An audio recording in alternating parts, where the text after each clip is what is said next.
Tony Blair, Alistair Campbell, who's speaking at Europe's largest neurology conference today about the growing mental health crisis and its impact on the economy, along with broadcaster and counsellor Anna Williamson, who also has a particular passion for mental health and emotional well-being. Great to see both of you this morning. You've both suffered from mental health issues in the past. Alistair, how has it affected you being in lockdown and the pandemic? Well, Anna and I, we're talking at this Brain Forum conference today, and we did a sort of pre-event a few weeks ago, and I don't know if Anna remembers, but I was a little bit manic at the time. I was kind of full of energy, and I was buzzing, and I was like, had all these kind of crazy ideas going on. Not all crazy, but you know, some good ones in there. And subsequently, I had a very, very, very bad crash. I had about one of the worst crashes I've had for quite a long time, actually.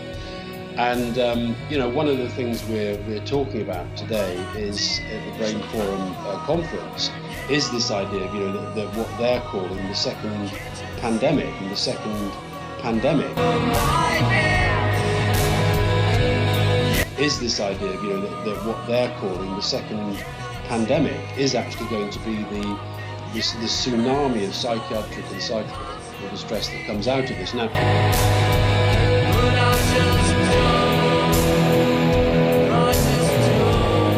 mine is as nothing, I have to say, for those who've lost loved ones, people like yourself, Kate, and give my love to Derek. Derek and I go back a long, long way. People like yourself who are really, you know, struggling with life and death. The people on the front line.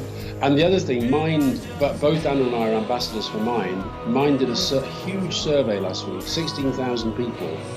And I think it's fair to say that those with existing mental health conditions are the ones who are struggling most.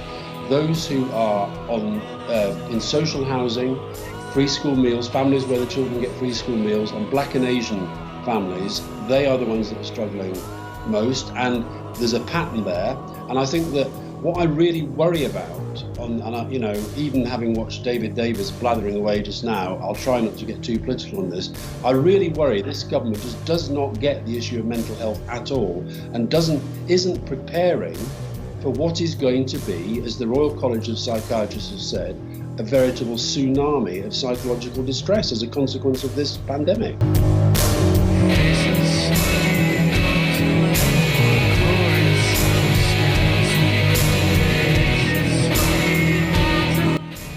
Anna, you I think you gave birth to your second child. Congratulations, by the way. We haven't seen you since you gave birth to someone. I know. Sort of 12 weeks, wasn't it? Lockdown happened 12 weeks after your second child came along.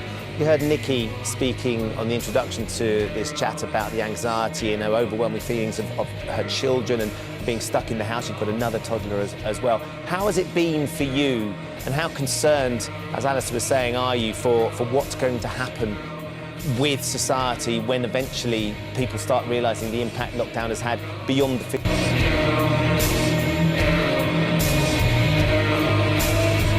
physical?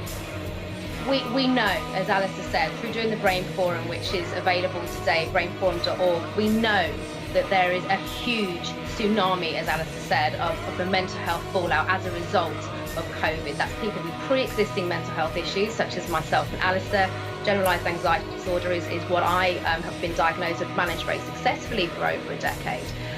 But parents, just to kind of fly that flag to parents out there, it's been an enormously challenging time. I very historically and very publicly suffered with postnatal depression after the birth of my first son 3 years ago. I then had my daughter at Christmas, but then I hit lockdown 12 weeks after giving birth to her.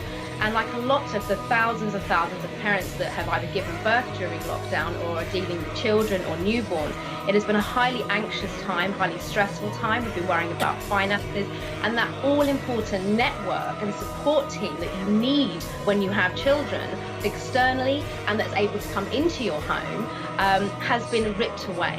And I get thousands and thousands of messages from parents in particular who are struggling with their relationships, with their children, with their own mental health. And we know that anxiety, depression, insomnia, loneliness, all of this is massively on the increase. And as Alistair said, there is just not enough that has anyway historically gone into supporting mental health in the community. But we now know that waiting times, they're not just weeks and months, they're now years. And what we believe and what's come out of the Brain Forum today is it's early intervention, it's prevention better than cure. And we need to be looking at our own mental health because, like Alistair said, I actually didn't know that Alistair had a bit of a crash after we did the Brain Forum. And I hope you're looking after yourself, Alistair. But I spoke very publicly when we did it that I had a bit of a fallout the moment that Boris Johnson announced lockdown. Because for all the millions of anxiety sufferers out there, our response is the fight or flight, adrenaline response. You want to get the hell out of there. So the minute you are legally told you can't leave your home, what happens? Everything blew up, and my anxiety absolutely ramped and my panic disorder ramped. And yet there has been very little provision for those that have had existing mental illness. And now the new wave of people that are starting the first flutterings of having a mental illness. So advice that we can take for ourselves to both of you, particularly you've talked about parents, you've talked about those who are out of order. What about the youngsters, all of this? I have a particular concern for Darcy and Billy, not just for them, because suddenly their world is very unsafe, but actually all youngsters' world suddenly feels very unsafe. What can we do to sort of navigate our children through that?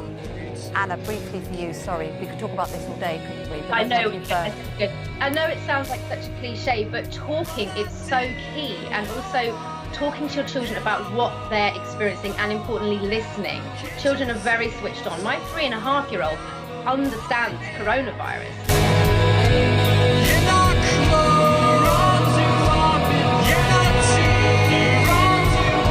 Children are very switched on. My 3.5-year-old understands coronavirus. My 3.5-year-old understands coronavirus. My 3.5-year-old understands coronavirus. He understands the fallout already from this pandemic, his own social interactions, how it's meant he hasn't been able to hug his grandparents, for umpteen months. Children understand, so how we can best support our kids and our teens.